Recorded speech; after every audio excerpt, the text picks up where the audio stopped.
Good evening and welcome to Paranormal Puff Peeps. And tonight we have Paranormal Truth. How are you doing? Hello. Yeah, not bad, thank you. Hello. It's great to finally meet you because talk to you again. I did meet you first time at the Parameet. We had sort of a lovely conversation and you're sort of kind of new into it, aren't you, Ish? Yeah. And you're sort of Yeah. at the beginning of the journey and you're on TikTok and everything. And yeah, you're doing well, aren't you? Oh, thank you. Well, it's hard to judge and hard to gauge, I think. But where we felt like newbies when we first turned up to the meet was because we'd been doing it for maybe 6 months on our own and just locally, haven't we? And then we knew that the Parameet was there, so we thought we'll pop along. We're a bit unsure what to expect. A bit unsure what the people will be like because, as I said, we've learned a little bit from our 6 months of what type of people are out there. And we thought, yeah, we want to meet everybody in the same place rather than individuals, I suppose. Yeah. So, as I say, I think we talked for about 15 minutes. We just walked in and we were chatting away for a while. And then from that point onwards, it was just non-stop chatting. And the para-unity sort of side of it sort of had a bit of an effect on us, I think. We felt totally different there. We enjoyed it. We felt like a huge paranormal embrace, shall we say? Yeah, it is great. Like I've been to a few now, and obviously I've helped out there as well. But it's like the Friday night. You're kind of waiting for people to come along, and it's kind of like a family because you're so used to sort of people turning up early, on the Friday, and then you have a few drinks. It goes into a Saturday, and it's brilliant. I've really enjoyed it. Hi, Andy. I met Andy as well recently, which is brilliant as well.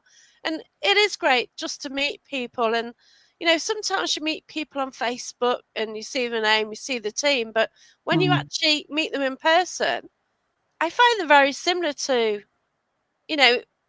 sort of what you thought the person would be like. Yeah. You find that, it just... Some people have surprised me. Oh dear. That sounds a dubious way.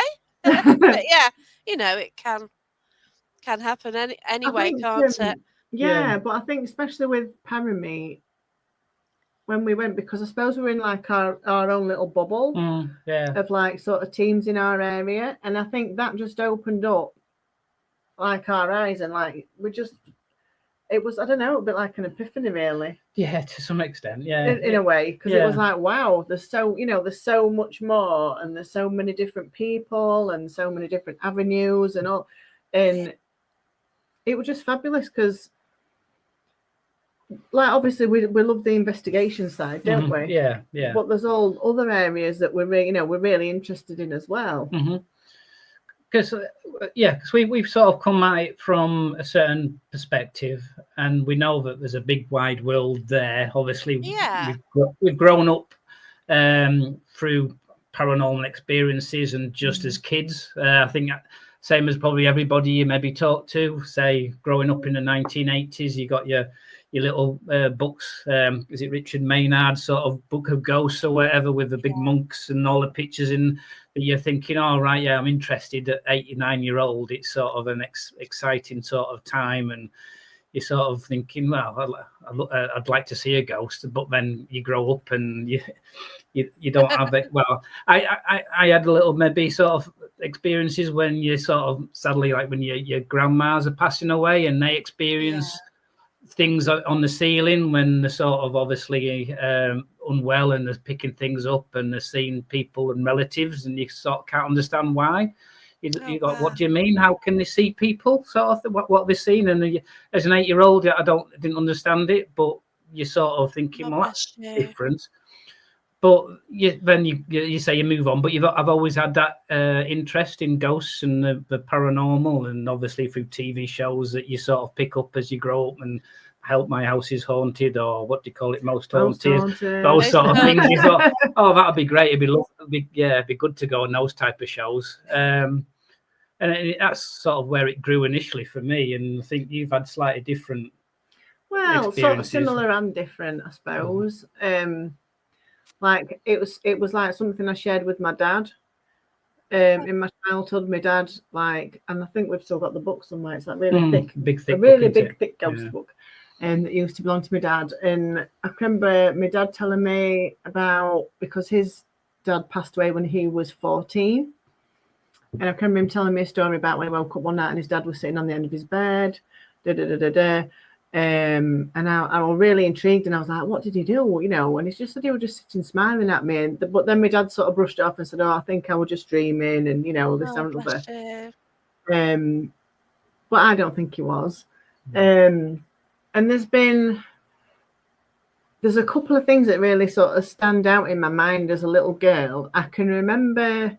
And it's really strange because I've read up on it on Facebook. I've seen a post, somebody had put another paranormal team, and I thought, oh my God, that's something I experienced. Wow. And they call it the Black Hat. Is it the Black Hat Man? Black Hat Man, yes. And I can remember looking out my bedroom window and seeing him at the time, but not really aware or what, just think, and I could just a silhouette, a black silhouette of, you know, the type of hat. And there was that, and I used to, and it's really strange this, because I never ever told anybody about this. Wow. But I used to hear voices when I was a little girl. Oh, okay. Like people like calling my name, things like that. And I never mentioned it to anybody because I suppose you just don't. I don't know. I just thought people. Yeah. Think.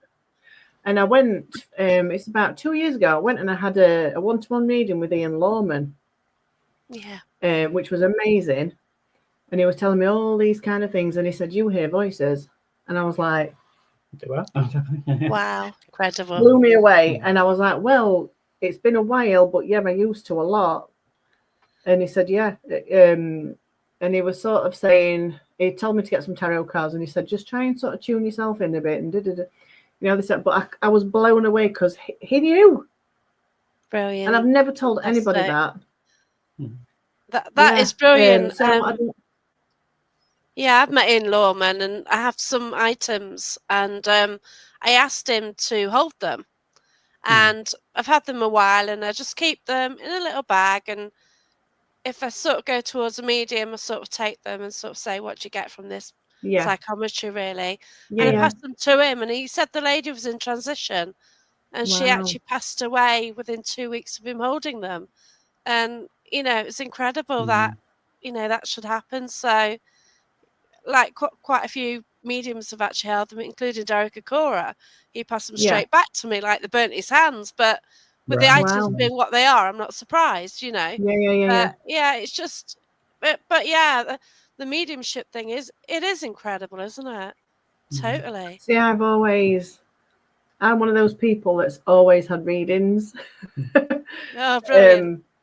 I absolutely, always. It's kind of like my thing. I just think, right, every 2 years I'm due a reading or something like that. Do you know what I mean? And it can be for no particular reason, because I know a lot of people tend to, when, you know, there's been a bereavement or something's happening in their life. Particular reason to do so. I generally, because I just like going for a reading, and the one with Ian is up there in the best I've ever had. And another young lady that I know her now, she's called Lisa, and she's in Doncaster, and she a lot of the things she told me was the same as what he told me. Brilliant. And she is very, very good, but she's like, you know, she's not known or anything like that, but wow. I've gone off on a bit of a tangent. No, that's fine. No, it's interesting. That's brilliant. Yeah.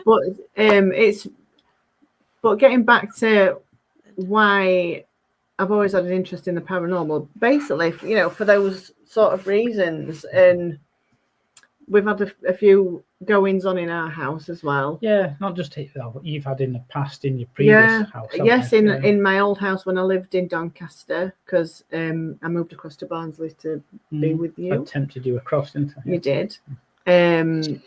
Lots of, a few spooky goings on in that house. I always had a vibe about it. Okay. My eldest daughter, It's a terraced house. It was a An row of old terrace, house. about maybe 20 houses all connected to each other, a bit like Coronation Street style. All right, You know what I mean? talking 1900s then. Yeah, Yes. Yeah. I may as well. I'll go into tell the story. Carry on, carry on. I've got a question from Kieran, but I'll ask that later on. Okay. I will That ask. should be interesting. He's one of our friends. Yeah. I hope he's behaving. Basically, she's actually just sitting around there, so her ears will prick up. The eldest daughter, she's autistic, and from being a little girl, she used to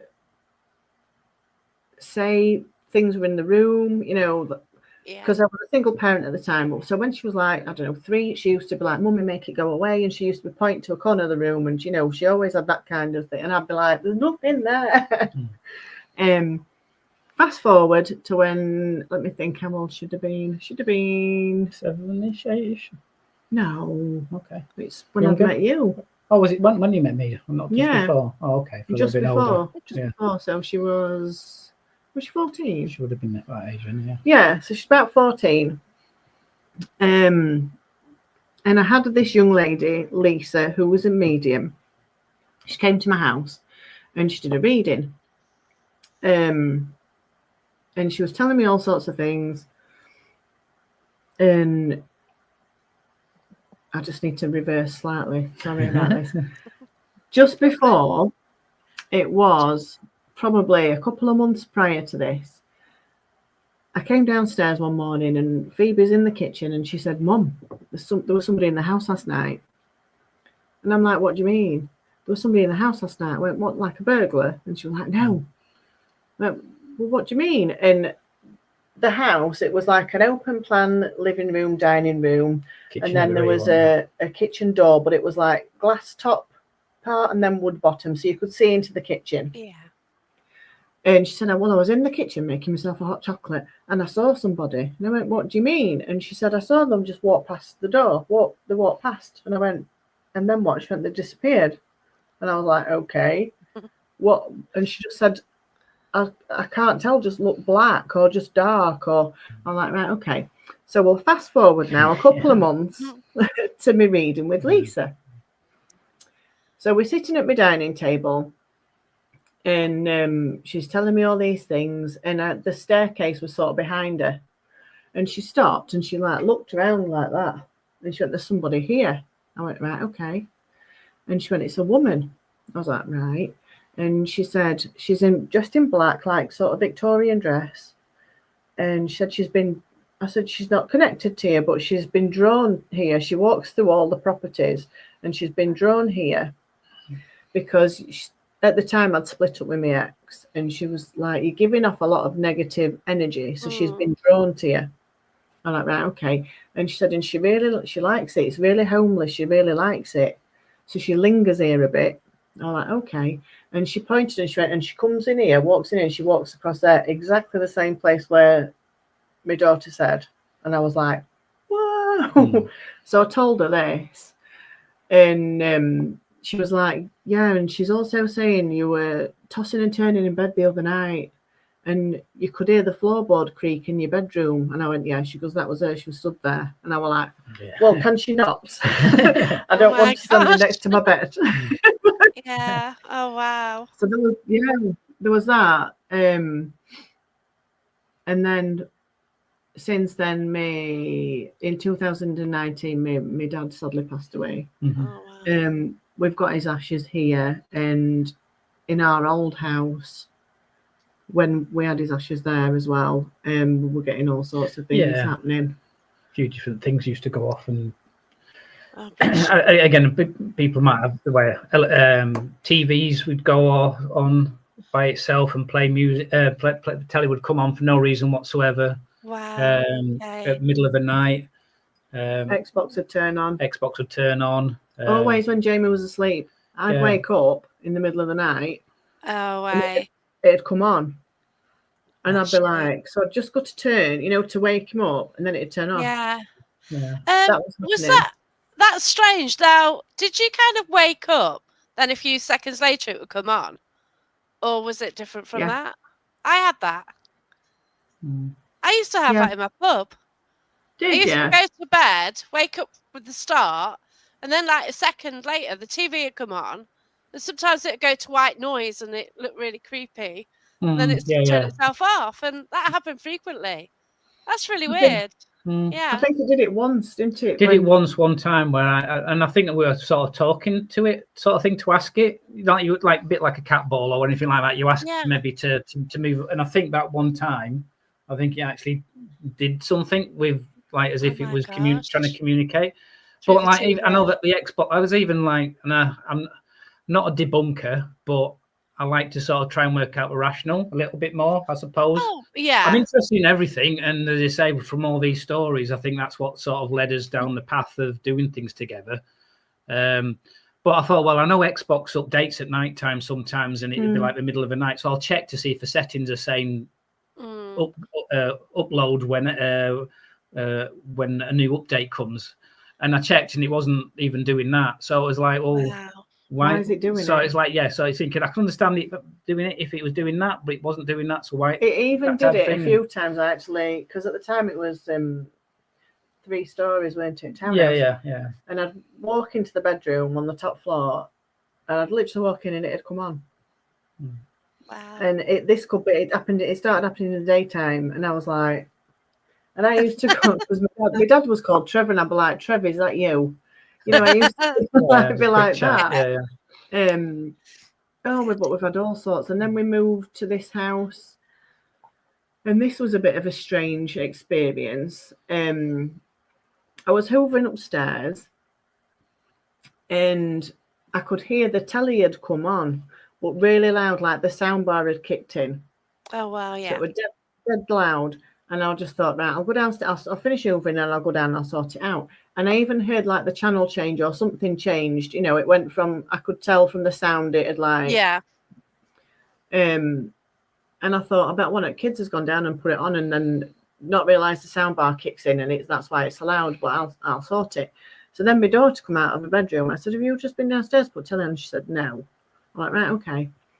So I came downstairs. As soon as I walked in the living room, deathly quiet. The screen was off, and the soundbar light was just flashing. That was it. But it all gone quiet.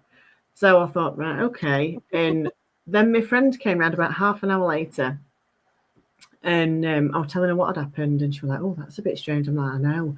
And then just all of a sudden, Alexa, normally when your Alexa picks up on something or a sound, it speaks first. And then it'll play music or do something or she responds to you. It just started playing Emily Sandé Next to Me. That song, and I was like, we just looked at each other like, what on earth? Is that a relevant song to you? No. And it's not even, I said it's not even a song that's on my playlist. Oh, okay. So I don't know, because I don't know if it's to do with the lyrics, because it's called Next to Me. I don't know. Oh, okay. Maybe. Maybe that's what I mean. Maybe we just looked at each other like. This is it. We'll never know, but interesting. No, exactly. And there's been other things like me reading with Ian Lawman. I can remember he said to me as well. He was saying your dad's around you. He's doing all these things in the house. I went, oh yes, I know. You've had a reading in this house, and they picked up on your dad's. She did as well. Lisa again. He said to me.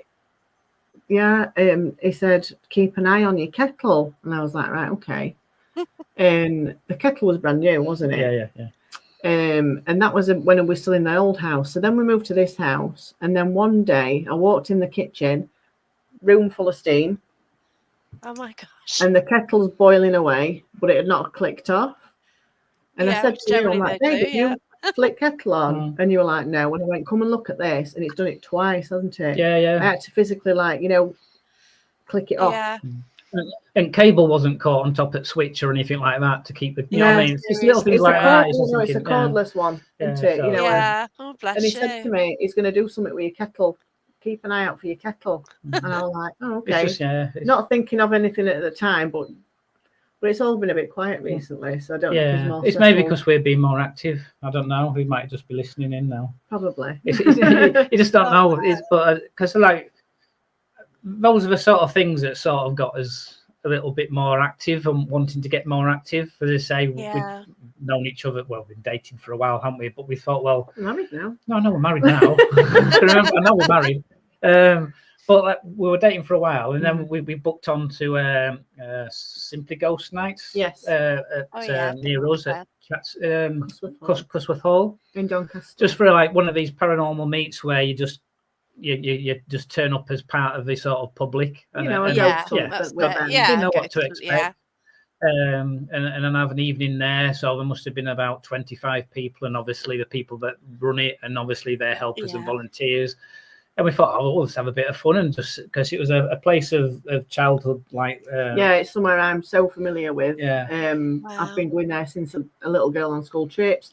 Because I used to work in schools, I used to be a teaching assistant, and the time before that I'd last gone, it was like going on a school trip with the kids. Do you know what I mean? So it's somewhere so familiar to me. Go on, sorry. That's right. So we had an evening there, and I had other plans at the same time as during the evening, but so we went and we sat down around the table, weren't they? Where it's just table rocking, everyone hands on the table, get the energy going, moving back and forth with cat balls on the floor, and obviously the first time thinking, where's the cat balls on the floor? I've not experienced cat balls before. What on earth that's about? And then there was like little teddy bears. I'm not sure positioned around, but we had a big, huge glass display cabinet where we were doing a lot of like Doncaster racecourse and sports events right behind us. So there was nobody apart from us, and there were maybe about 2 or 3 inches like a gap where the glass panel was behind.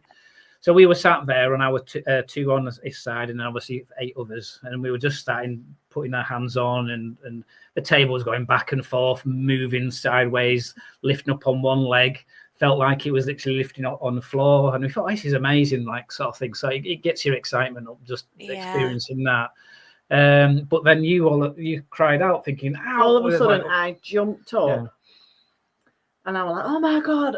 I felt an actual person, like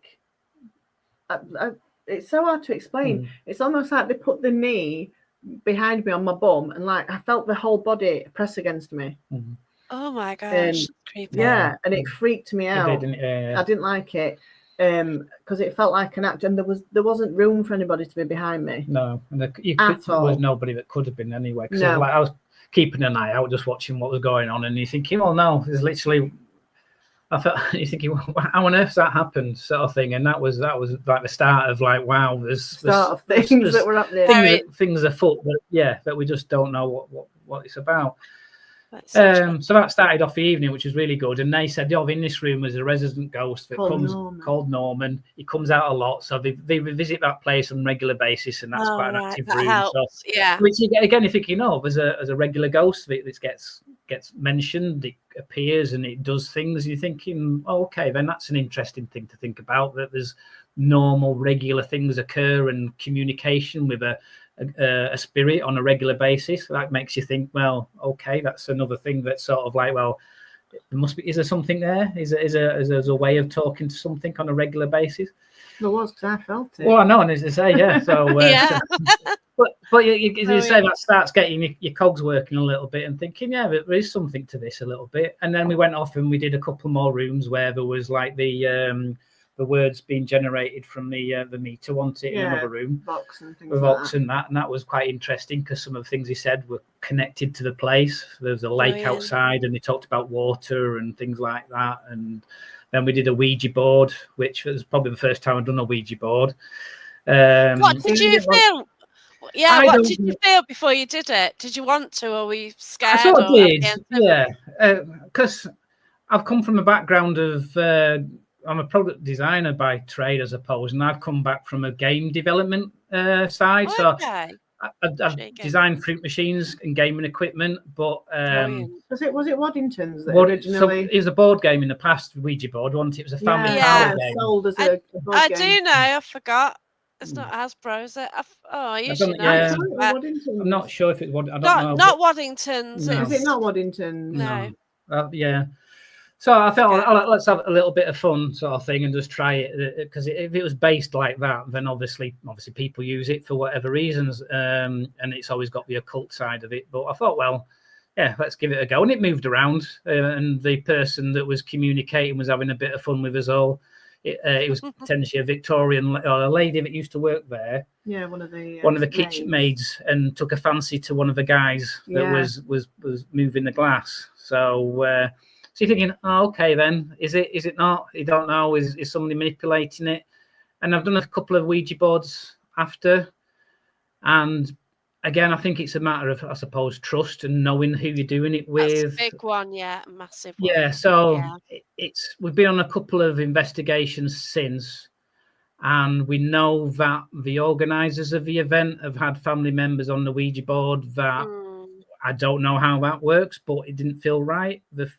And I know maybe if you put your finger down, so it's your fingers down rather than your fingernail on the top, you can manipulate. I don't know. It feels. Yeah. I haven't sat in a room of people that go, right, we are not going to manipulate this before. So I don't know. So I don't know what to think about that. Yeah. But then again, it could be a very good, useful tool if under the right circumstances with the right people. And that's what I'd love to do. I'd love to sit down in a room with people and experience that, knowing that everyone's like, yeah, we're all in the same sort of level.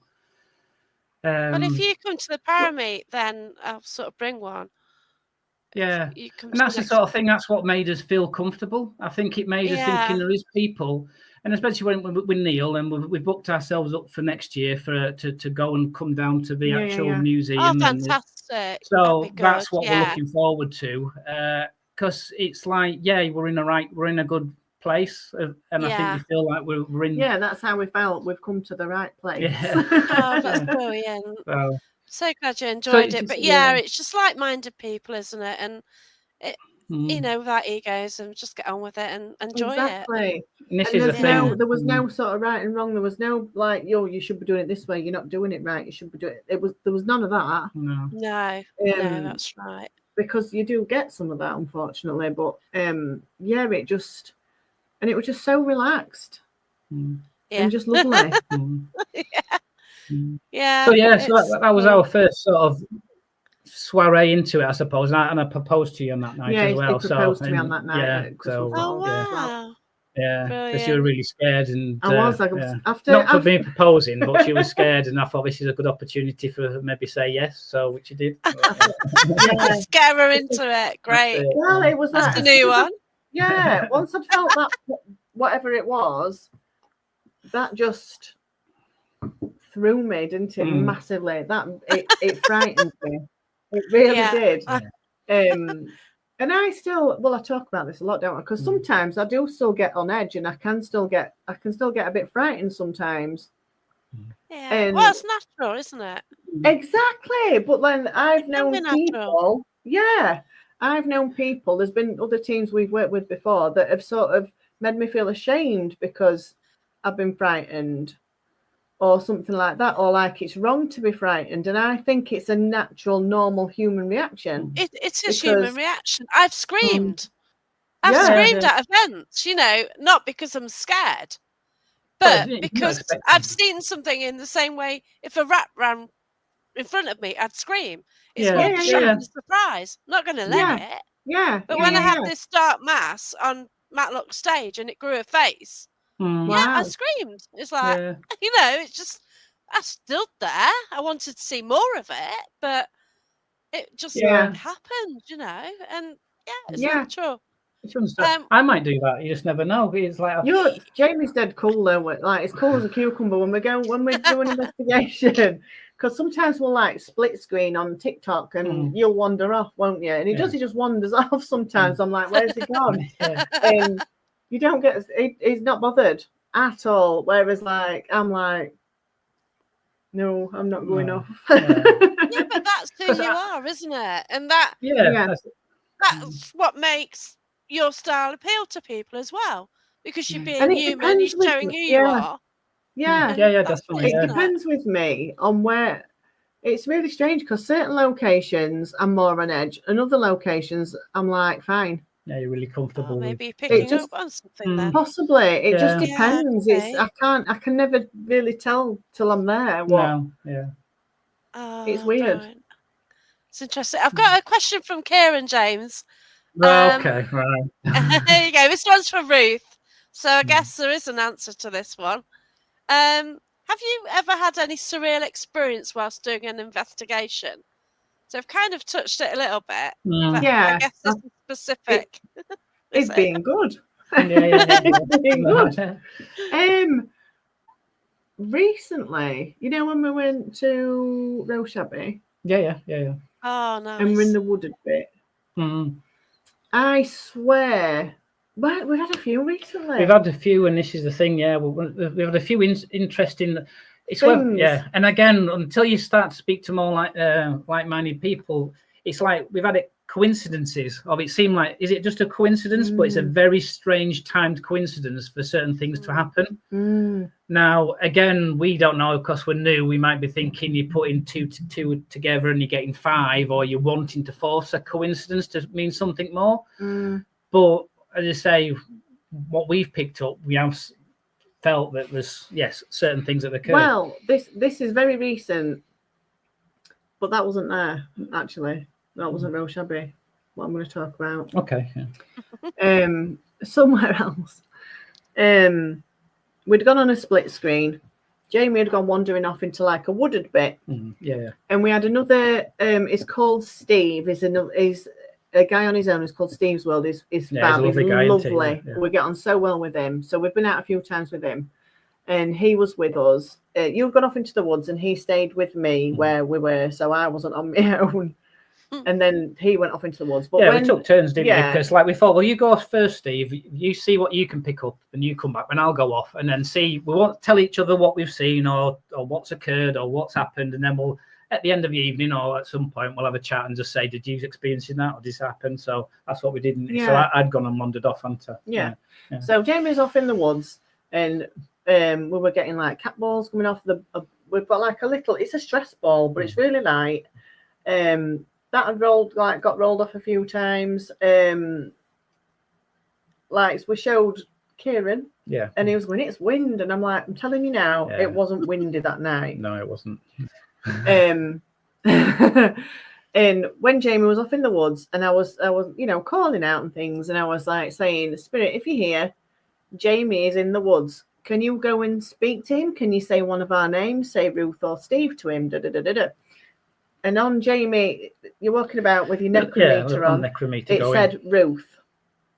Wow. Yeah. And everybody then had jumped into my live saying it's just said Ruth on Jamie. I'm like, are you kidding me? You're joking? Like, no. So then you eventually came back, didn't you? And I'm like, I asked it to say Ruth or Steve, and you were like, yeah, it did. And then we were just discussing it. And then it said, Ruth is wounded, as he's still holding it in his hand. And I was like, what? It's definitely a small gust of wind. And I was like, what? And then it said, wife. And I was like, I swore, didn't I? Yeah. Oh, my gosh. Obviously, Mummy's wife. So that was weird. That's incredible, yeah. A lot of people call apps. And, some of what comes out can be rubbish. But when it's specific like that, and it does it on demand, it's there, isn't it? And obviously, Necrometer, I've got it on airplane mode. It's not on Bluetooth. It doesn't know where my location is, things like that. Anything. So it's just a dead phone, really, with the app on. And it's never said Ruth before whatsoever. We were about 200 yards away, if not further. We couldn't hear each other. Couldn't hear each other.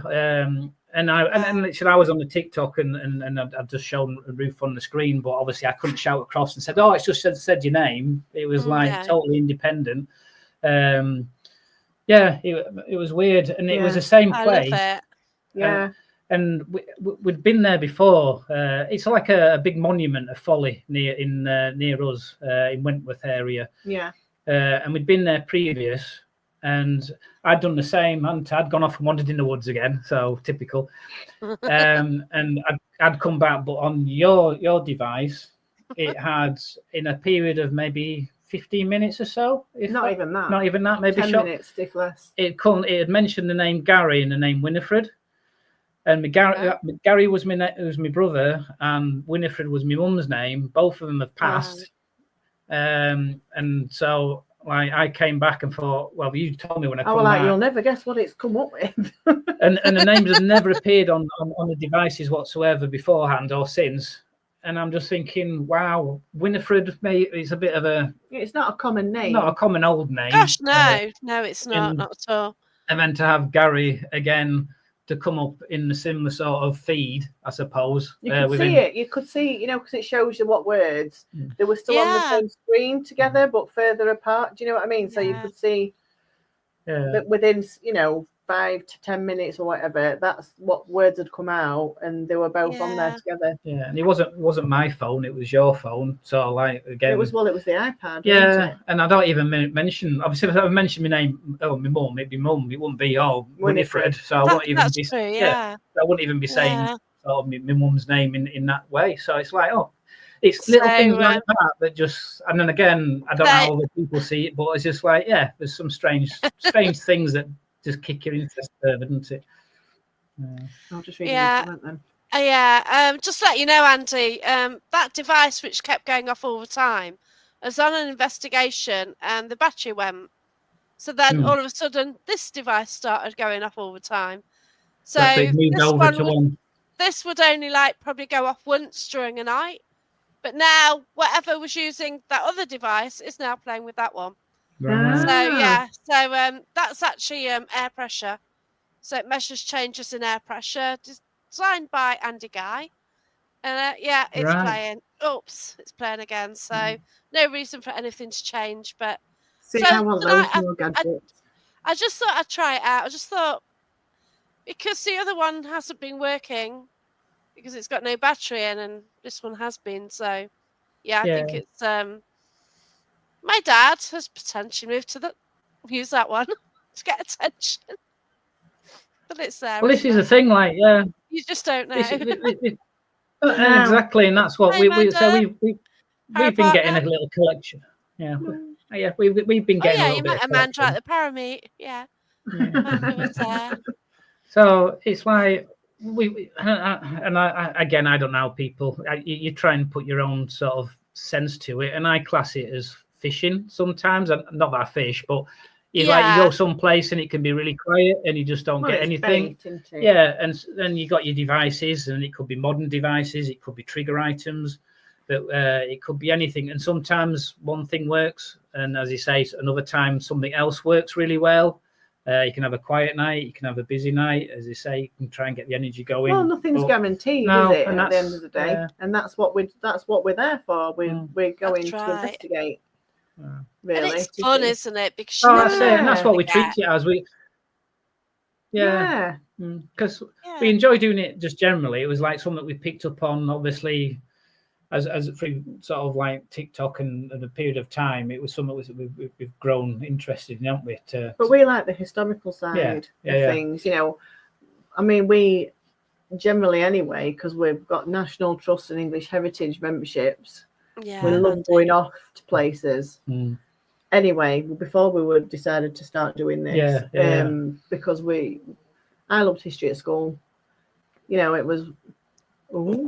I've moved it because that is the Christmas tree changing, so you can see the flashing there. So what's happening there is, natural, but it was going to orange. So sorry. Just playing with my toy. But definitely we like the historical side of things. And there's loads of places I'd love to do investigations, but obviously it's a lot of it's cost as well, and it's isn't it? Yeah, that's right. Just getting and that's another thing we're picking up now, because obviously once you get a little bit of a feel for it, I've got like a Google Maps now. I've got little pins of little ghosts now dotted around when you sort of like in the neighbourhood. Let's pop in and see that if we can, or where we could go to, or if we could have a weekend away, we could stop off there or go and see. And I think that's what you do over time. You sort of get that map of across the UK, and that's what our plan is. As we've even sort of got a couple of new things lined up maybe for next year, haven't we?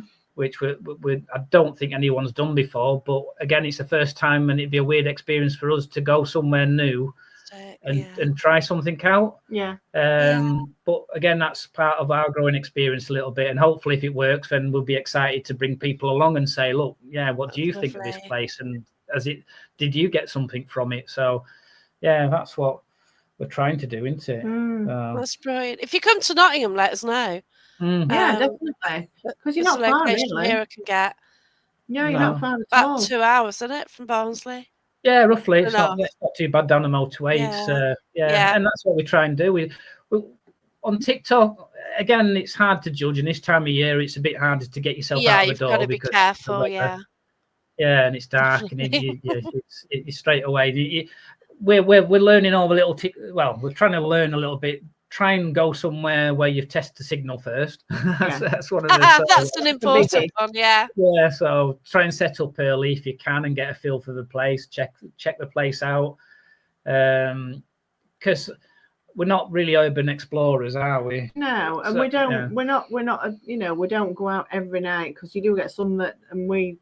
Yeah, we can't do really. As I say, I think if you went out every night for us, and I know people do it and it's an enjoyment. I think for us, it'd become a chore rather than an enjoyment. I think that's right. But you do what is right for you. Yeah, exactly. Your journey, and I know that you said before that. Well, when we spoke, that people say, "Oh, why don't you do this? Why don't you do that?" Mm-hmm. Well, it's up to you what you do. And that's it, isn't it? Yeah. So you do how you want to do. You find your own way.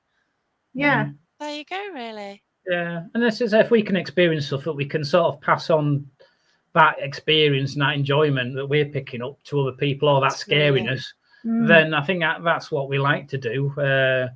And I think it's nice to have people that tune in, same as everybody, to get the people to let's see what they're doing today and to see what they get up to. Or I think that's nice because you tend to have that sort of experience with people then. Because I remember, can you remember when you did this? Or can you remember when you went there? And you got a little bit more of a banter and a little bit of a community. And I think that's what it's about. Again, even if it's not on live, you get a community with people you meet, and then you'll meet up again and talk about, well, we went there last week, or we visited that place and we got this, and it's really exciting. So it gives you that bug to, we want to go and check that out and to see what we can, you know what I mean? It's that, which is exciting. Yeah, exactly. To look forward to, not an everyday occurrence. It's very rare that I actually do live feeds. Because it's not easy. It's just getting to a location. I am on my own. If you hire it out, then other people come along, and also, like, sometimes if you're doing a live, you're missing out, and you're not focusing on the spirit. You're so busy on the phone sort of chatting to people, you might be sort of missing sort of what's happening around you. I've had some crazy experiences, and I'll do write-ups, and I've started with the camera now, and sometimes leave that running, but you just do what's right for everyone, don't you, really? What's right for you. Yeah, can you imagine if everyone did investigations exactly the same? I think the spirits are bored enough already sometimes, Yeah, I can imagine it comes somebody else again. Oh God. Here we go again. Which, some places, like, I'm not mentioning them, that, they've got events in every single night. So what on earth would they think?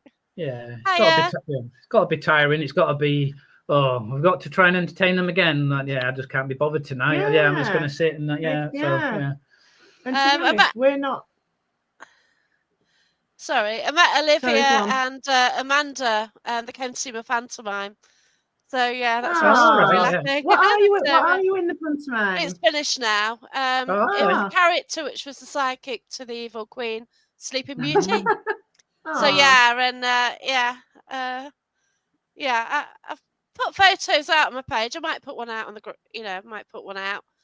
But we're on Amanda's profile and. Why not? So we're doing all the.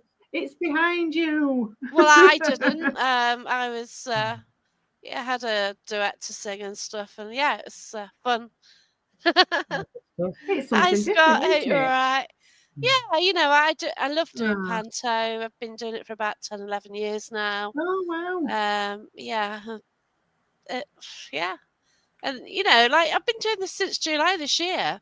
That's when I got the part, and then you've got to learn the lines. Right. And in the end, I played the pantomime cow as well. So last Sunday, it's like, oh, will you be the cow because you're not on stage? And like, oh, God, walking around with a great big sort of head on, you can't actually see. So you've got like eyes like quite away, holes quite away in front of you. You know, people are on the floor. They've got these trees on stage as well, which like just wooden, and they're just sharp, and they sort of walk into, and it's like, yeah, it's mad, but yeah, it's fun, you know. Oh yes, I did. But no, you didn't. We had some incredible audiences, and on the Wednesday night we've got loads of brownies and scouts and things, like 200 kids and adults in, and it's really mad. Yeah, do a bit, man. I do photography as well, but that's I can't do everything though. You know, I'm just running out of time now. That's it. It's like we're same, aren't we? Yeah. It's hard. It's hard to fit everything in. Like, sometimes I wish I had. What do you call it? I know it's not nice, but we don't follow. You don't go to sleep all the time. You just stay awake all night. Oh, right. You know what I mean? I like my sleep. Yeah, I do like my sleep, but as I said, just try and fit everything in. You know what I mean? Like you work and you come home and you want to get back out and do a paranormal investigation, so you do that, and then you want to come back, then you want to maybe make notes, and you want to sort of like maybe post it or go through your photographs you've done, and you just or go through your footage, and it's hard work. Oh, I love doing that when you're treated nicely. They did like me, like I got the audience eating out my hands. They felt really sorry for me until the end. So yeah, you know, they booed the Queen coming. Well, the nasty fairy, that's what she was. They booed her coming on, and I came on, and then they sort of felt sorry for me, and it's well funny. Yeah, I was milking it. Yeah, I really milked it, and my lines changed. Right, you might as well. But you know, three lines to about 5 on the last scene. I really went for it. But yeah, you do, and it's good laughing it. But there you go. Jimmy Post. Yes. Oh yeah. Mentioned that one. That's incredible, isn't it? But it was at the time. Yeah, I was glad it was. I had a little box, light up box that illuminated, because I thought if we're doing like a séance in pitch black, I'm just wondering how on earth will she see it. So I just thought, is there a message from the other side? And I thought yes, and I was going to open the box and it was going to light up and say, "Will you marry me?" We had the Love Art Suites. So on either side of the ring, one said "Will you?" and the other one said "Marry me," didn't it? Yeah. And the ring was there in the middle, all lit up, and I was like, "Oh, that's so beautiful." I was traumatized at the time because I was frightened. You're frightened, and then he did that, and I was like, I was in a bit of emotional. Crying in a different way, weren't you? Yeah. Wow, it's not a location you can ever forget either. And obviously, with it being close to home, and you've got so many memories anyway.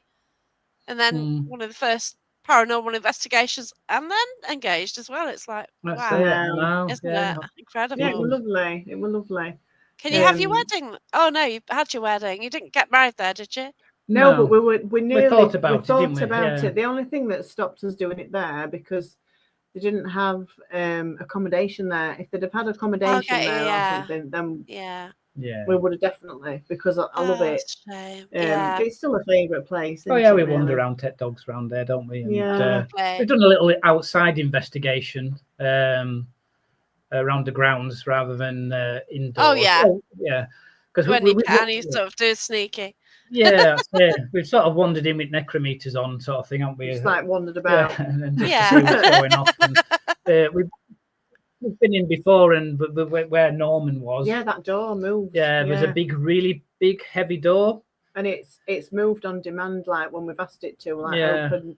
I mean, not. I don't mean like massively open. Big swings at the bottom. Yeah, enough. You know, like say if it's like that far from shutting, it's like it's closed all the way, and you can hear it sort of shut, and then it's opened again. Wow. And that's in the daytime. Oh yeah, it's done that for us. And then I've gone off and wandered to see, because it's down a far end of the corridor, and I'm thinking, is it when people, because there's a sliding door when people come into the main entrance, so I thought, if that's open, is it causing a draft? So I thought, well, let's go and see if that's occurring and causing it, and it wasn't. So Well, yeah. So it's little things like that, isn't it?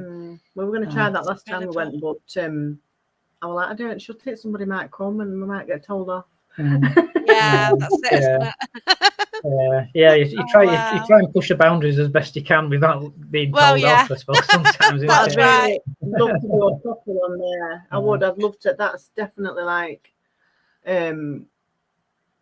something that I want us to do. Like be able to do one there. Yeah. But I don't know if they hire it out anymore because I've not seen it advertised for a long time. Have you? No. Yeah. Well, we went Halloween this year. We went to what do you call it? We went to Halloween tour. Bolsover. Bolsover Castle. We went there. Oh, that's Halloween. Interesting place. I had no idea what it was, and I sort of picked up stuff, and I thought, what the hell? I didn't realise it's a party palace. Yeah. Yeah. Because it was brothel, basically, wasn't it? Yeah. And I was getting all these images in my head. I thought, what the hell? This is a castle. I thought, that's it. Yeah, why is that woman on the Shalong being fed grapes? And that's the imagery I was getting. It's like, what was it? And I had no idea. And incredible place. And like the artwork as well. Like how it's being preserved. It's fantastic, isn't it? Yeah. I know. It's like you're walking back in time. Oh, it's incredible. In parts of it. I mean, we went a few years ago when it was summertime. Yeah, I don't know if it was pre-COVID, was it? It was pre-COVID when we first went. Yeah, and had a good look around it. And we were amazed. We were like, oh my God, this place is amazing. But it's got the outdoor sort of ruins side of it, and then it's got the preserved castle, the castle wall and the big tower. So you've got the two elements, which again, it would be great to wander around both on your own, sort of doing like a little mini soul vigil sort of thing, just sitting there and just picking up on the vibe of the place. Yeah. But we went and it was a ghost tour, so they were doing a talk of all the ghost stories that they picked up on, which was really good, well acted. The guy that he was brilliant. But we've got a ghost book as well behind the counter of all the encounters that the staff pick up on and have and experience, and it was quite a thick book. Nice. And they were saying, I'll have to head that way then. Yeah. No, definitely, it's worth it. Motorway, so it's not. Just go to the counter and just say, "Can we see your black book? Can we have a look at your black book?" Really? Yeah, that sounds great, doesn't it? That's it. Well, basically, that's it. And there's photos in it also. Yeah, they've got pictures and they've got like written sort of paragraphs and stories of the staff. And visitors, things visitors have seen. When they're locking up at night time and they know that they're the only people in the actual facility in the building, and what they hear and witness when they're closing and when they're opening up, it's like it's all written and logged over a long period of time. I know Haunted Happenings do there, so I think that's the one I went to. Yeah. Is it? We want to get booked. What's that saying? We want to get booked on one.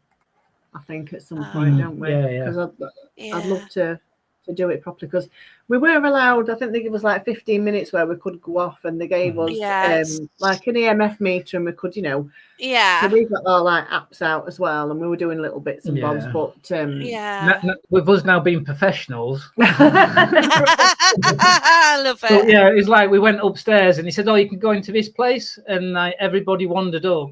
And there must have been, maybe 20 so people with the EMFs wandering around with the phones right next to him. Going, look, it's flashing really brightly. And I won't say anything. Because I don't want to upset them. So, I'll just let them enjoy themselves and stuff like that. But it was like, it was good fun, wasn't it? And I really enjoy it. But I'd love to go back and do a proper one now. Yeah. I want to go back there because, the imagery was... But now I know what it is. I didn't know then, and so it'd be different. Got a question here from Andy. So, do the same spirits follow you around to investigation venues, the ones what you might have from your house?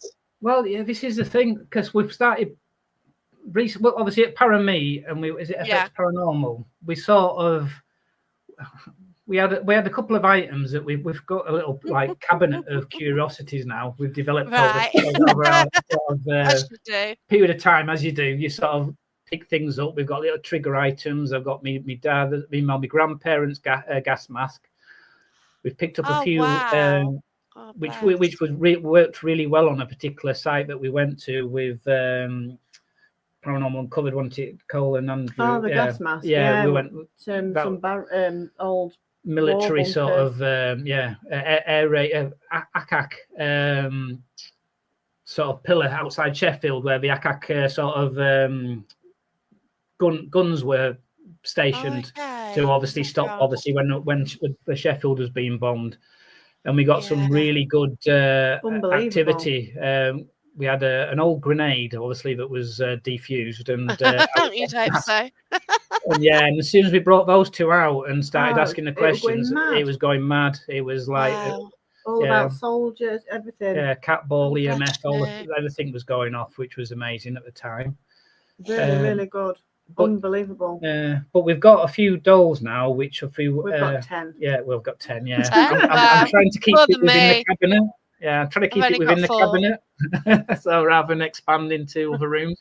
I've got 3, and obviously you saw the doll at the Parameet, which I'd been wanting to meet really since 2019, and finally I did get to meet this doll which swears, which fascinates me. So I've got my own, and let's see what happens, because they shouldn't swear. Did you get yours off FX?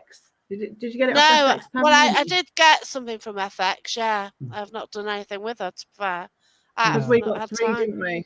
Yeah, we got 3 they've done some work with two of them. One was unknown, and then one was meant to be naughty, sort of mischievous.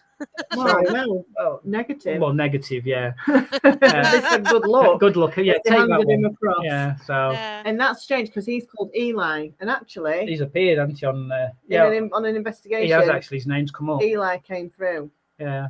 So. Interesting. Yeah. And that's not a common name. And we've never had it before. No, we haven't. And that was after we'd taken him out of the cabinet and worked with him for the first time. It was that. I think the next time we went out on a location, we didn't take him, but his name came through, didn't it? Yeah. So. And we've had a few things happen in the cabinet as well. We've had little lights. They've got we've got a little, like a little mag light. Yeah, like on a ribbon, and it's like we put it round. I'll swap it round on various dolls. We put a cat ball in there before, and the magnite light on Lily.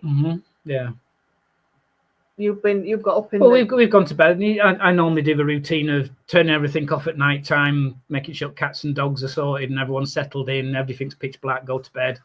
And then you hear the dog whining in the kitchen, so you go downstairs, let it out. But as I'm going downstairs, the light's illuminated in the cabinet, so it's there. So I thought, okay, have a quick chat to her, say, right, okay, yeah, fair enough. Well, I'll turn you back off again now, sort of thing. And then I've come down again later on, and it's come back on again, and then take it off her and put it somewhere else, and no light or anything like that. So it's things like that which every so often now, especially this time of year, we have maybe a session, don't we, where we just sit down, try and talk to them and pick up on things and see if we can get a name come through, and if that name's regular. And that type of thing. If there's something that appears on a regular basis, then you start piecing that bit of information together, because that was the other thing with FX Paranormal. Again, when you're thinking, well, how can you have this type of thing occur? And for my sort of, not debunking brain, but I'm just trying to think, well, how does that work as a sort of newbie? But the story, they had the teddy bear there, didn't they? Yeah. Which, well, you'll have seen the teddy bear with the World War II. I wanted it. They weren't selling it, were they? Yeah, everybody wanted that teddy bear. It's like straight away, I want that bear. I'm like, it's a gorgeous little thing, and you're thinking the amount of history that they did and the research off the back of it, and the connection that they had with the teddy bear and the young boy was amazing. And it's like wow, and that's the sort of things that this is what I love experiencing. You can't explain it when it's that kind of thing. I absolutely love, because to me it's like, well, there you go. Yeah. But you can with like-minded people, and this is the thing. Yeah. You know, like when you go to the Parameet, you can tell your stories, and they can be as weird as anything, but it's absolutely fine. Yeah, it's lit up again. Yeah, I know. It started again. It's because, like, yay. But yeah, it's bad, isn't it? But it does. So I've got the Halloween press. What's happening with the Halloween press nights then? See, Kieran. Tail time. Gravel Man. It's called Gravel Man on TikTok. I saw that. All right. Okay. And because obviously we've become really good friends with Kieran. We met on TikTok, didn't we? Yeah. And we've just become really, really, really good friends with him and his partner. Some really good times. Again, some investigations and we've done some investigating. They've come along, experienced things with them. But where was I going with this? Oh yeah, Halloween. Yeah. So Halloween time, through Kieran, we've been invited to a few sort of scare events, like scare mazes, things like that. And I'm not normally interested in anything like that. I've acted in them. Yeah. Yeah. But cool. You know what? I absolutely loved it. I loved them. It was fab. And I keep thinking, there must be someone that's on all year round somewhere. Because we had such a good time. We went to Kieran and Tom did a few more, didn't they? Yeah. But we went to a fair few, didn't we? Yeah. Over the time we were active at Manchester, sort of. Manchester, Burnley or Chorley. Yeah. Doncaster Fear Factory. So, yeah. Wow. We had such a good time. Incredible. The one at Doncaster Fear Factory, because that was nice, because I'm from Doncaster originally. Yeah. And we got invited to their press night, and it were amazing, weren't it? Yeah. It was so good. I absolutely loved it. And they even had it's a company called Diamond Photo Booths, and they did our wedding, so it was really lovely to see them there. That as well, yeah. Yeah, they were just, and there were obviously other people there. There was Jack-o'-lantern were there. Donny Knight. Donny Knight. He's wanting to do a collab, isn't he? Yeah, he wants to go somewhere haunted. So. Yeah, he's wanting to go to somewhere haunted. Wow. Awesome. There you go. Credit to you. Yeah, you definitely need credit there then. Brilliant. Yeah. Well, it's like things like that, which again, it'd be loving to do sort of like an investigations around some of them as well, because the amount of energy that they kick Camelot up and theme the amount Park. Camelot theme park. Yeah, it was good. Oh gosh, yeah. That was fab. That was the Shame American Adventure's gone, because that's near me, but it's just a housing estate now. I can remember going there when I was sad. Yeah. And Alton Towers, we open up the actual I'd towers. Love to get in there. Yeah, that's what I mean. When I go to Alton Towers, I go and sit in the towers. Yeah. I did a live feed last time I went, just for the hell of it, and you discreetly, just sit at the far step, hoping nobody comes in, and then they come in and you okay, whatever. I'm not doing anything. I'm not doing anything. I don't look guilty at all. I've not got nothing later on, honestly. No. Yeah, that's it. No. You've got to, and it just happens. Amanda, she says, "What's your favourite National Trust building?" There's a lot that we've not been to. We've been to all the ones that are local to us. I suppose. Yeah. We do need to travel further afield, I suppose, when we're because it's all the ones like South Yorkshire or Yorkshire. Mm-hmm. They've been got a lot. Scarborough way and stuff like that up there. Yeah.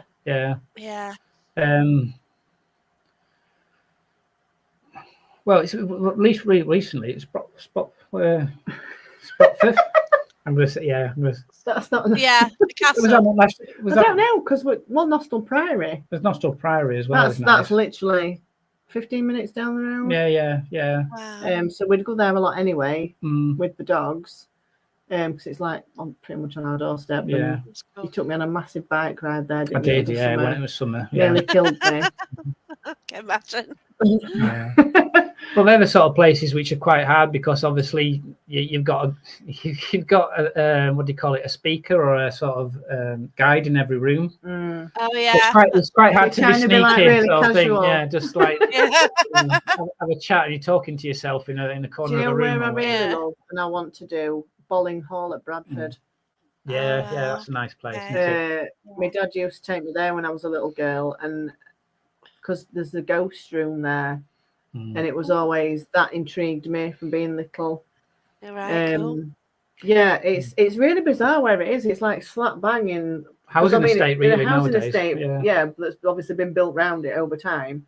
But it is, if you've not been, I recommend paying a visit. Yeah, they do. Companies do ghost hunt events there as well, don't they? I've seen it. I've seen them advertised when we came out. Yeah. But I walked around with a necrometer then, and I did get a few things come up. There was a display of which memorabilia and items. Yeah. And on the necrometer it said "Beware witches." Things. Oh, incredible! That type of thing. Just the display sounds good. Yeah, exactly. Yeah, it was just, and so it's things like that again. And there was a bit of a death mask up in one of the other rooms, Oliver Cromwell death mask and things like that. And it said something relevant on the necrometer at the time. And there's been the tour guide was telling us there's in the room above. It's empty. Nobody it's goes locked in away. It was a big metal gate. Said there was I think 3 students there or something like that once, and they come running out of this room that had Oliver Cromwell's death mask in because they could hear some footsteps above him. Yeah, just walking around. Really loud, walking about, and there was nobody up there. Yeah. At the time they were telling us that story, because we always we have a chat with the tour guys. You've got to say what. Yeah. Have you got any stories? Of course, they want to talk anyway, don't they? So yeah. I could sit and listen to ghost stories all night long. Oh, bless you.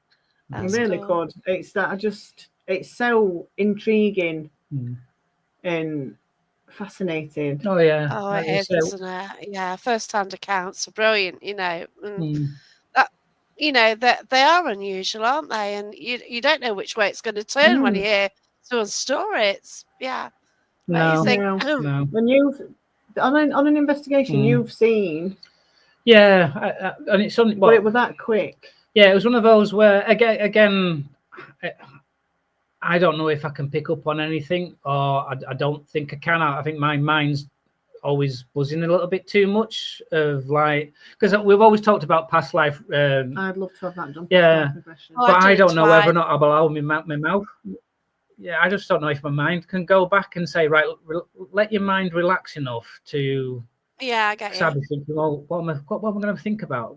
I won't mind being a musketeer. So am I going to be swaying my mind? I see what you mean. Yeah. So I don't know if I could relax enough to know that I'm in a state to be able to even think about it. So that's what I'd like to learn. I'd like to progress what we're doing now, to be able to relax my mind enough to maybe pick things up more. I can sense maybe if the things in a room, and when there's other people with me or with us, they'll go, "Can you feel this?" And I think, yeah, I can feel some negativity, or I can feel some uneasiness, or I can feel something, but I can't explain what it is.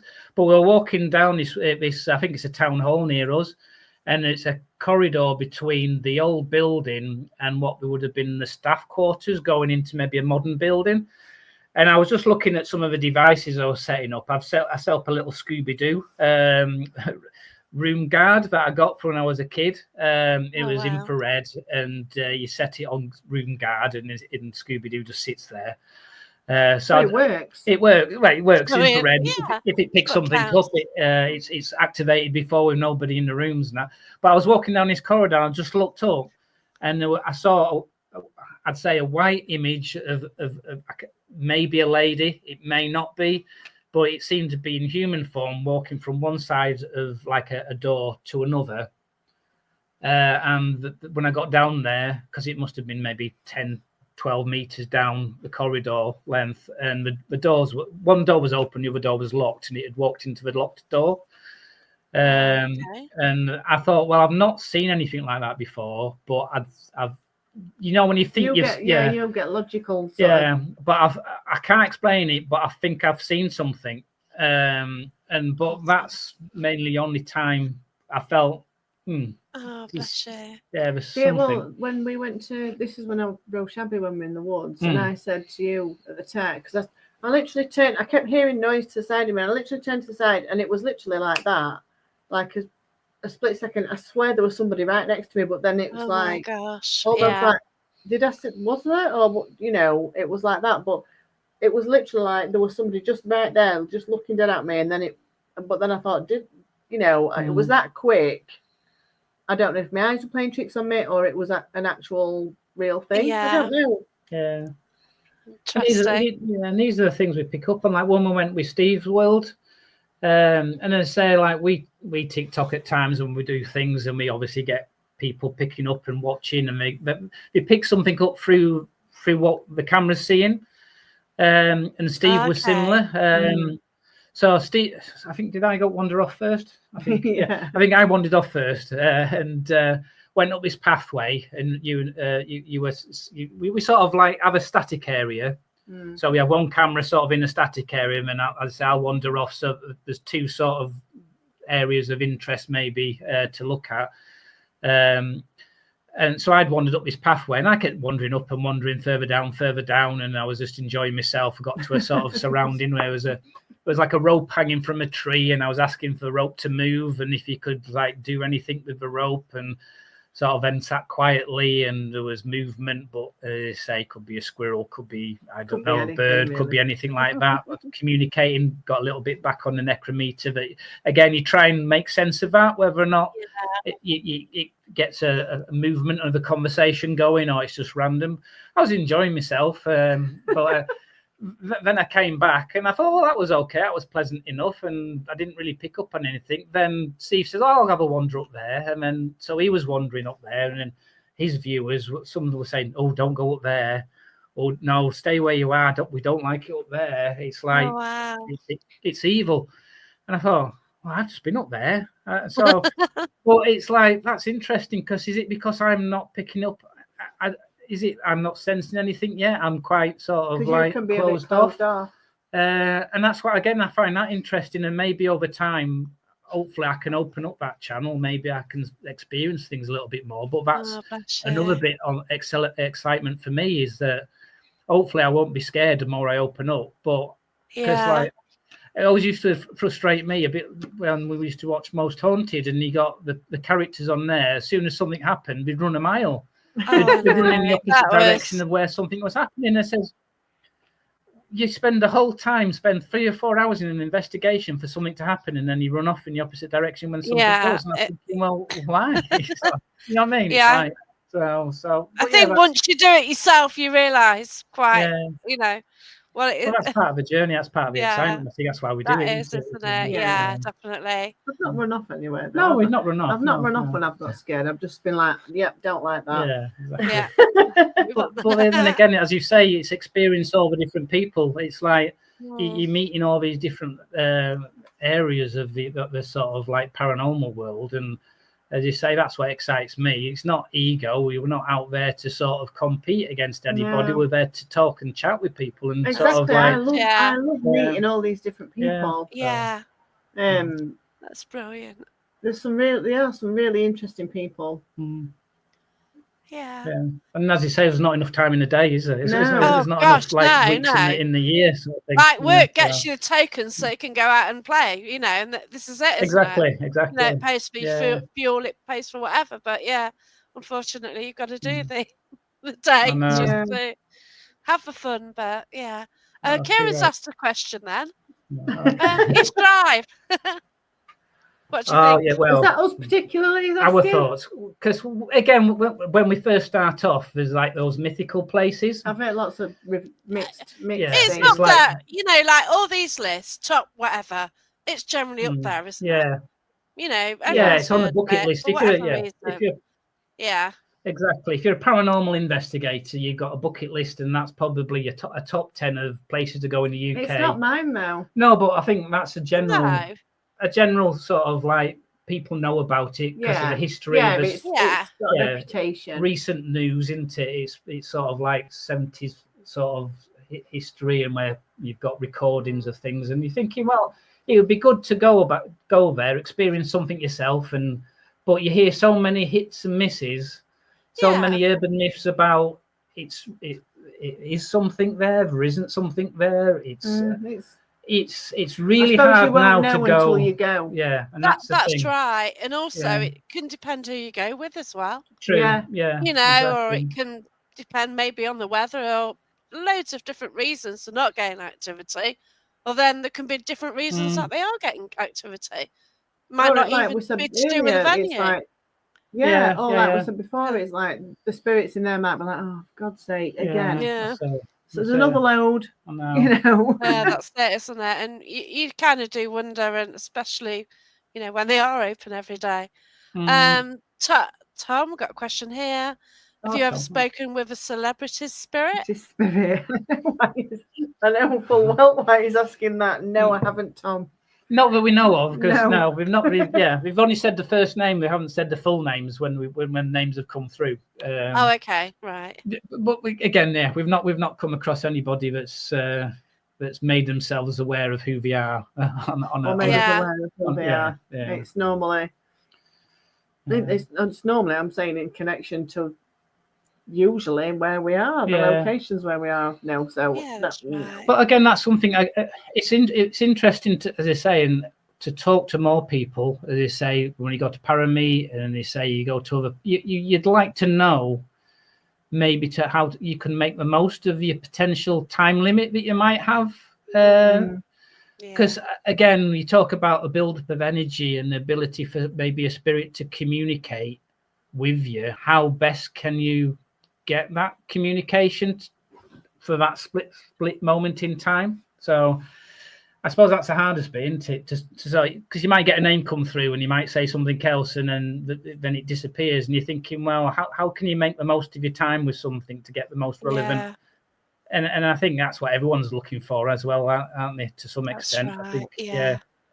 So if mediums, them engrossed as well, haven't you? Yeah, mediums are probably obviously have a longer connection, maybe. Than probably I do, because I'm using a very limited sort of pool of resources. Where obviously there's another level where mediums can pick up a little bit more and that's why they communicate and pass messages on a lot of easier. So again, these are the sort of things that we're enjoying, aren't we? So it's brilliant. It's lovely to hear about your journey, and I think I'd like to speak to you if I'm still doing podcasts in a year or 2 years, just to see how things have changed. Because your viewpoint now, and what will you feel in a few years? You know, will you be able to do mediumship?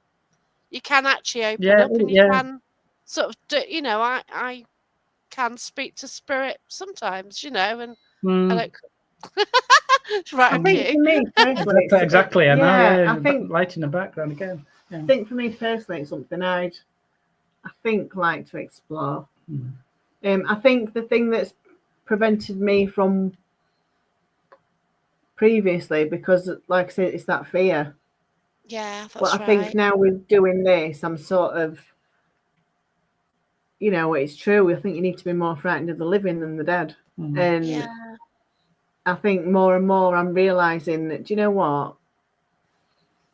It's like now when things happen, I don't really get scared really in that respect anymore, because I'm like, wow, I get that feeling now, like that's amazing, and I want more of it. Of like, get you. I want more communication and I want more validation, rather than push it away because you're unsure of it. Because I think when I was young, like I said, when I used to hear voices and things, I used to just, in my head, I'd be like, no, go away, be quiet.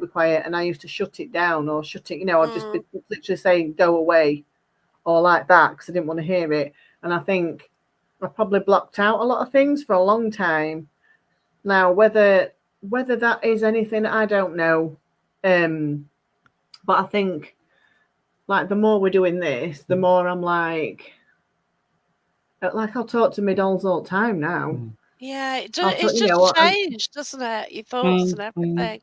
It really does. Yeah, totally. And it's like if a light flickers or something. I mean, I'm assuming it's my dad, but I'll and I'll speak out loud, and I do that. I would never have done that before. Yeah, that's right. Because it's like what happened in the living room. It's just like there you go. Yeah, one of them. And that thing going on. That's fine. Exactly. Yeah, exactly. Yeah. And I do. It's like I want more. That's how best way I can explain it. Yeah, I get you. Yeah, I do. Definitely. It is intriguing, and like every time you go out, it's like, what are we going to get? Is it going to be one of those nights, or then you really hype a night up and hardly anything happens, and But I think, see, I don't mind it is when when nothing happens or, and then I just sort of think it's not a bad thing because it proves that. Yeah, it proves. Yeah, that's right. It's real. Yeah, it's real, and it's nothing's being faked because. It's true. You like sometimes with a doll, we can get there's nothing going on or anything like that. So it highlights when something does happen. Yeah, it makes it even more so interesting. Because you can't. There's no switch there to flick it on or off. It's and like you say, so in some certain locations, you get all sorts of things happening, and others it's like. Or it's like peaks and troughs. It's like, loads of stuff happens and it all goes quiet and then it builds again and I think that's what makes it exciting because you just don't know. That's it. Yeah, and we play around with. I like to. We play around with stuff, don't we? We have music playing. I do tiptoe through with tulips. You were dancing about in the woods the other week. Dancing around, trying to get some energy going and see what happens. I could see him from a distance. All I could see was his torch. Like, what is he doing? mini rave in the woods. Sort of thing. That's cool. It was cold as well, though, wasn't it? It was so free. It was freezing that night. Yeah, but you have to keep warm then, don't you? Yeah. We'll go through some comments then. So Andy Tommy mentions Bolsover, a great choice for investigating. In the small castle kitchen, there's a very dark room. Yeah. We spent a bit of time in there. They wanted us to do table tipping, but we went off into a small room, and it's good in there. The pantry. Every time I approach I know which room you mean. Something guides me away from it. Interesting. Yeah. Was that the one where there was a little boy? Yes. Yeah, it was. The staff talked about a little boy being seen there that plays around with the door as well, around by one of the rooms, and they were saying there that we tried to shut the door and they couldn't, and things like that. So there's definitely things going off in that down there. Oh, I liked it down that bit as well. It's so good. Edinburgh Tunnels, would you go there? Definitely, definitely, Michelle. In a heartbeat. That's one to add to the old list of places. We're going to. He knocked himself out on the low ceiling. There you go. I'd love to go there. I've been saying for ages I want to go there. We went to Edinburgh not too long ago. We went with the kids, and it was like we were gonna go. 6 o'clock in the evening. It was the last thing of the day, and we thought because we were staying up in Northumberland, so we said, "So we do it." But obviously, typical teenage kids thought no, and we thought we can't leave them in the car while we go and spend 5 hours down in the tunnels. So I'm not going to be rushing down in there. I want to take it in. We'll come back another day. So. Yeah, it is different. I've got a dog, so it just kind of. You kind of are more restricted, aren't you? As to well, we've got two, haven't we? Yeah, so we're definitely going back and stuff and trying that out. Yeah. So, do you think your spirit guide might be a past family member? Could be. It's interesting because we wouldn't. I think so. Yeah, and I'm interested in the fact that some of my family names came to us on that evening. Yeah, that's interesting. So that's like triggered a thought in my head. It's a funny question because one of the dolls we've got called Lily, I feel like a connection. I can't explain it. Sort of a strange connection with this doll. Oh wow! This is a couple of weeks ago, and I was doing a live. I was doing it on my own, weren't I? Because you were away. Yeah. With this doll, and I'd sort of finished doing that, and then I was just having a little chat, and Deborah Davis came in my live. Now she's a medium, and at the time she wasn't following us. It was just a bit out of the blue. She just came in and said hello, and I was like, "Oh, hello, I've got this doll here. Do you want me to show you?" And she was like, "Yeah, yes, please." Showed her, and she just started saying all these things, and it was bizarre. And she said, "There's a connection with you and that doll." She said, "I don't know if." How did she read it? Because you were watching, weren't you? Yeah, I was down South Coast. She was saying it's like you're a mum figure to this doll, and I don't know if there's something in a previous life. And she was saying that you've got this connection with this doll, because I was saying I don't know what it is, because she was gifted to us from another team, and she looked completely different because I don't think they'd done it. I think somebody else that had it before had painted its face white and all its arms white and its legs white. blacked its mouth and its eyes. And gone all Gotham. Yeah, and as soon as I got it, I just looked at her, and it was like something was saying to me, "This isn't me. This isn't how I look." Oh wow! I don't. This, So I thought, I was like, right, I'm going to restore you. Oh bless you. You can go and get her if you want. Shall I go and get her just so you can have a look? Yeah, go on. Yeah. I need to. I wonder if I've got this picture on my phone of what she looks like. It's not the best picture though, because. And I basically spent 2 days with her and restored her. That was a great live. Oh yeah, Michelle was watching. It was very emotional, that live. It was the things that Deborah was saying to me blew my mind. And she's lovely, she's amazing, and she was messaging me privately afterwards, like discussing everything. She is discussing everything that she'd sort of said to me. Well, yeah, so you'd restored, haven't you? I'm trying to find a picture of what she looked like before. Yeah, I do like her. You do? Yeah. I don't know if you can. Something, yeah. I feel that she's quite dainty. Somebody's whatever is really like dainty, really petite. What belongs with the dot? Yeah. Sort of gentle nature as well. Yeah, but this little light around the neck, that's come on and illuminated quite a few times when they're in the cabinet at night time. So again, I had to change her hair because I took a wig off. I had everything. The shed like a bit more of a fringe, and it was a bit of a mess. So I washed it all.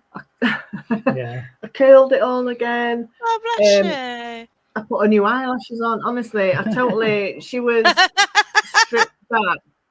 She was, wasn't she? I'm trying to find. I screenshot a picture of her, but it's quite blurred. There you go. Michelle says the doll looks like you, Ruthie. That's what does at the moment, doesn't it? Yeah. Even hair. Look at hairs on the same side, just over. That wasn't intentional. But there's you watch. I'll not find it now. Ah, right. Oh. Can you see? Oh gosh, yeah. Yeah, black lips, black eyes, and white. It's like she's got a mask on anyway. That's how it looks on the. You know what I mean? It's just. Yeah. She's hidden behind it, isn't she? I could just see somebody. You can see on that picture, she's in the back. She's like in the back. Oh here. Wow. Okay. Yeah. Oh bless you.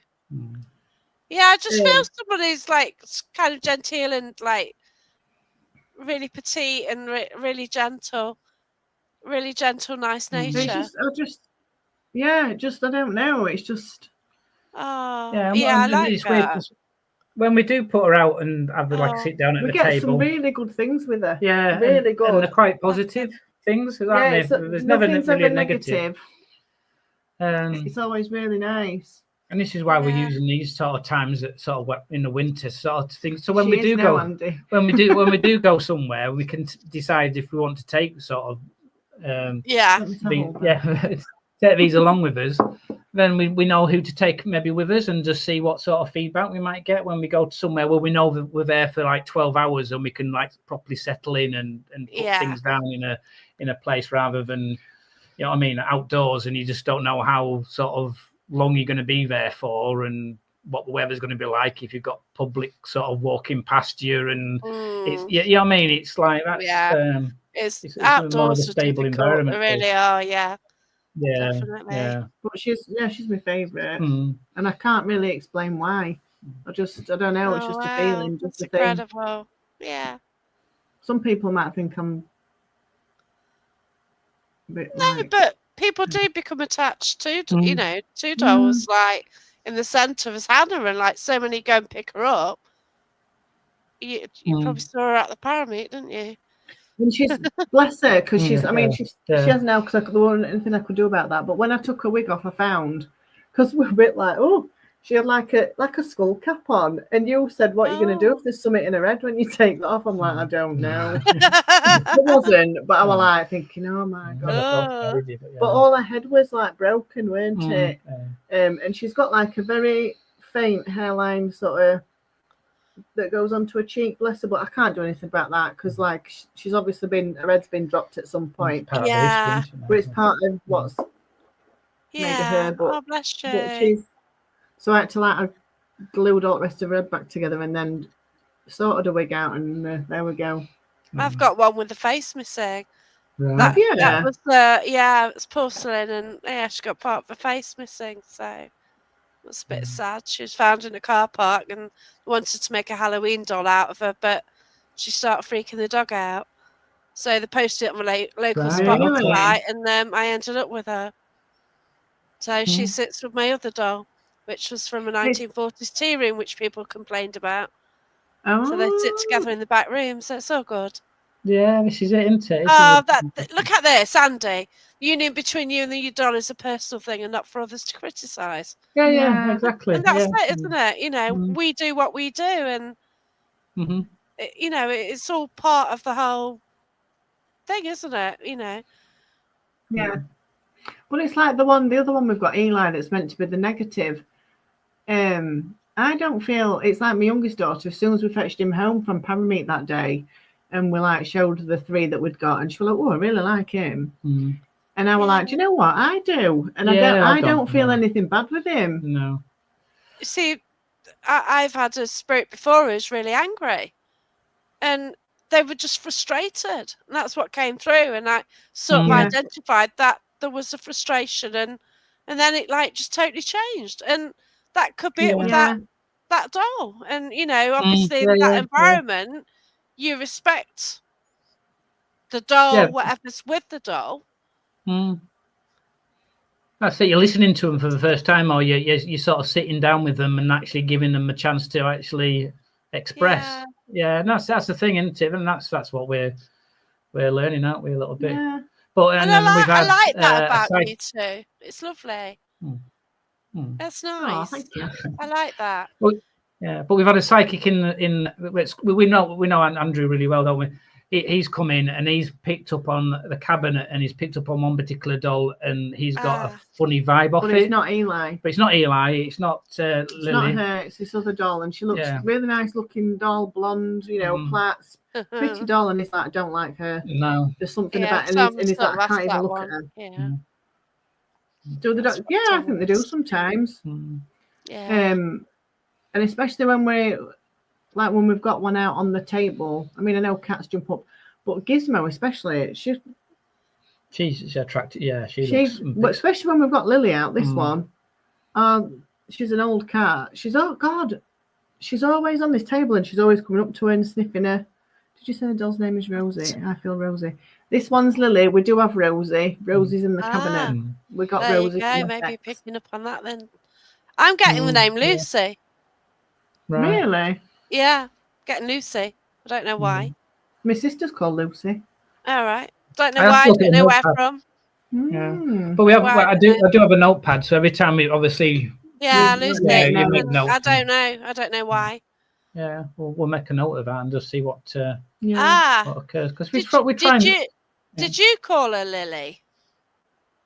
Well, because that's the name that came out. Yeah. We had a few sessions with her. Okay. And we said what would you like to be called? Or what is your name? Oh, okay. And Lily started to come up, and it came up not just once. It came up Lillian. Yeah, and it came up pretty. I get you. Yeah. Regular and straight away when we're asking the question, it came out as well. So she responds to Lily, that's what we feel anyway. So wow. Yeah.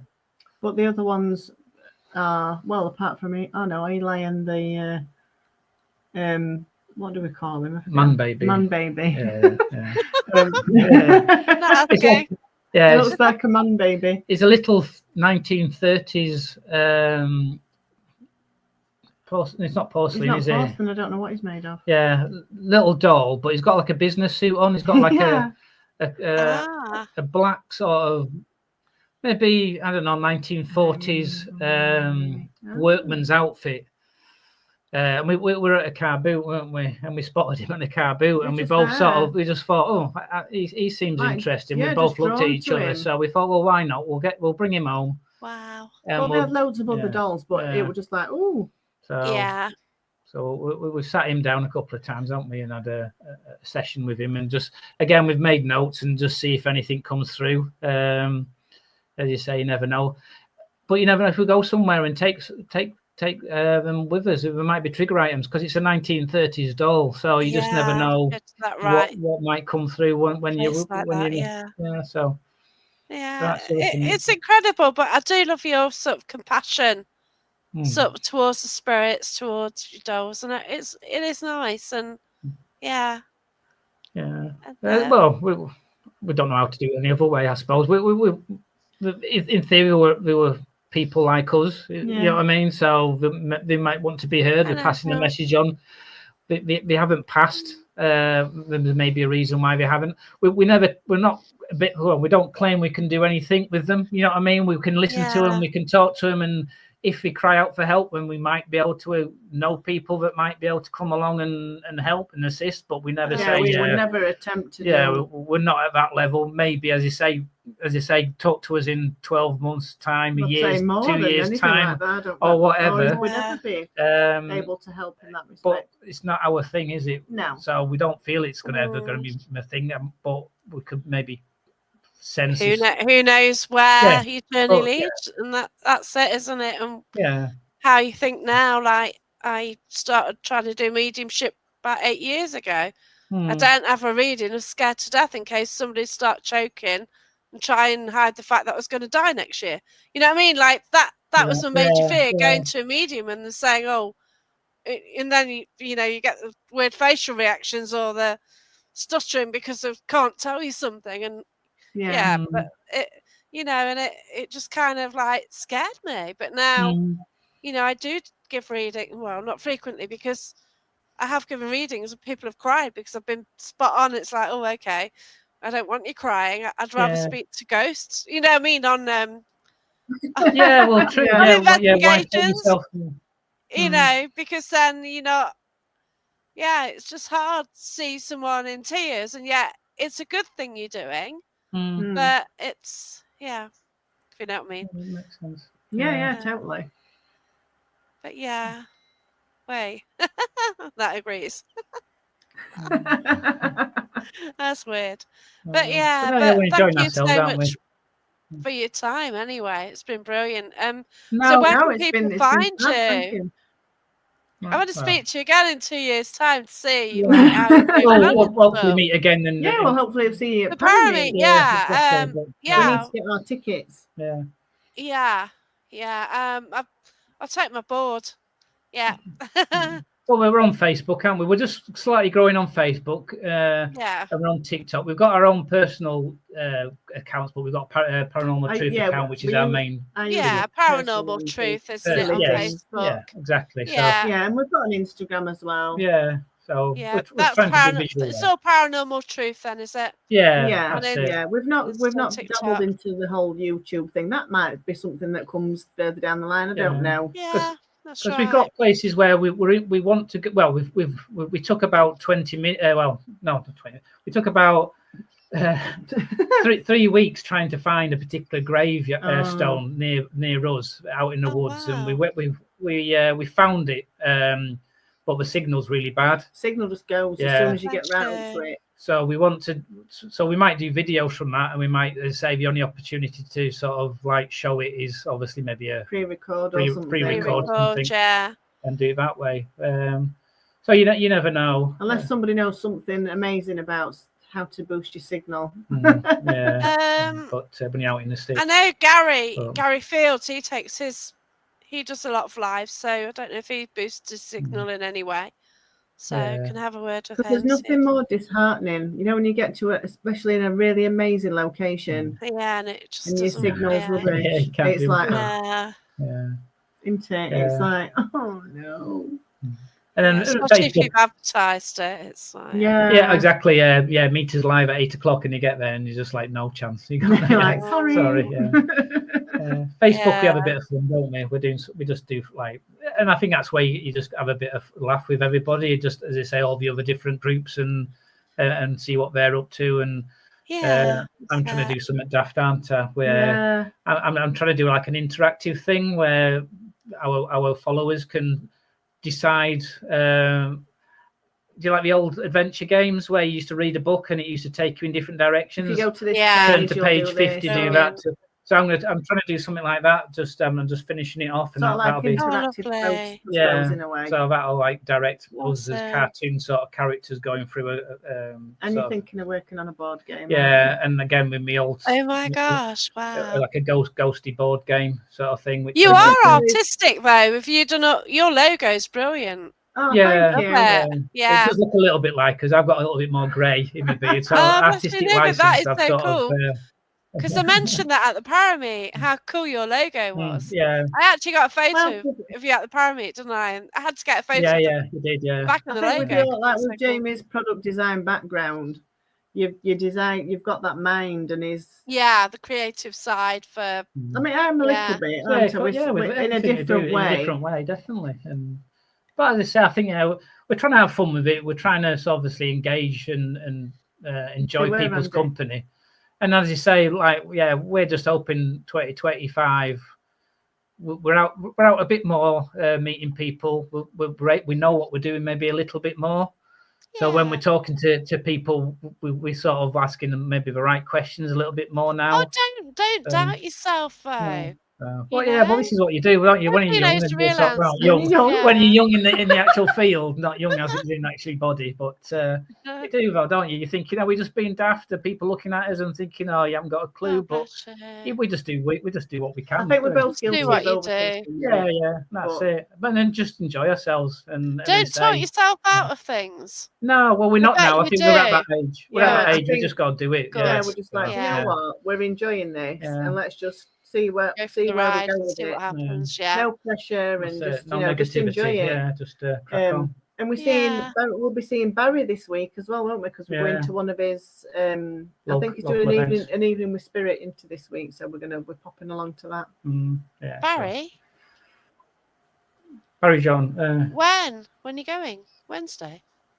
Yeah. Oh, I'll see you there. Are you there? I'll see you then. Oh, yeah. We'll carry on the chat then. Oh my gosh. Yeah. Well, we're going because, obviously Barry went Parameet, but we didn't get a chance to speak to him. I mean, I'd like to think we'll be able to speak to him on Wednesday, but not on Thursday. But we'll. He's my friend, so I'll have a word.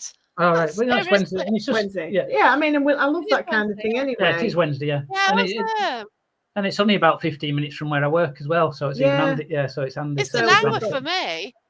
Right. It's miles for me. Workshop. Because you work in Bolsover, not Bolsover. Yeah, it's Clown Bolsover way, isn't it? Yeah, so that's it. Yeah, because I have to go all the way up the M1 there, and oh god, 50 miles an hour up there, isn't it? Still in your direction. Yeah, it's still 50 miles an hour. Yeah, so. Yeah, it's awesome, isn't it, Andy? So we'll sort that out. Yeah. So we just thought we'd book that in and go in and we'll see, because I love stuff like that anyway. Yeah, it's brilliant. But so I usually have my lessons. I normally go in with a big poker face. If you come for lessons, then they do lessons once. Yeah. In the same. All right. In the pub next door. In the same place. Well, in the same area. Oh, okay. Yeah. Right. Oh wow, cool. Yeah. We'll get chatting anyway. We've got tons of things lined up for 2025 already. Welcome. There's some more now then. Exactly. Right. Anyway, I best leave you get on with the night, and thanks everyone for commenting. Thanks everyone, and thank you, Andy. Thank you, and it's random because I was on the door at the Parameet and I got talking to Jamie you were Ruth, the first person we spoke to. Yeah, I didn't scare you. No. That was it. And we were chatting ages, weren't we? To fair and that, and straight away I wanted to chat on the sort of podcast and talk to you, but it's taken a while to get round to it. But well, it is, isn't it? Now, we weren't going anywhere. No. Oh no, that's cool. For a while. I know, and I was worried, what if we run out of things to talk about? Cheers. Oh no, could chat about everything. It's all right. But thanks everyone for watching, and take care, everyone. And thanks. Great everybody. night. Thanks both of you. I appreciate it. Yeah. Thank you so much. Thanks for asking us. Okay then. Cheers. We'll see you Bye Wednesday. everyone. See you Wednesday. Bye. Bye everyone.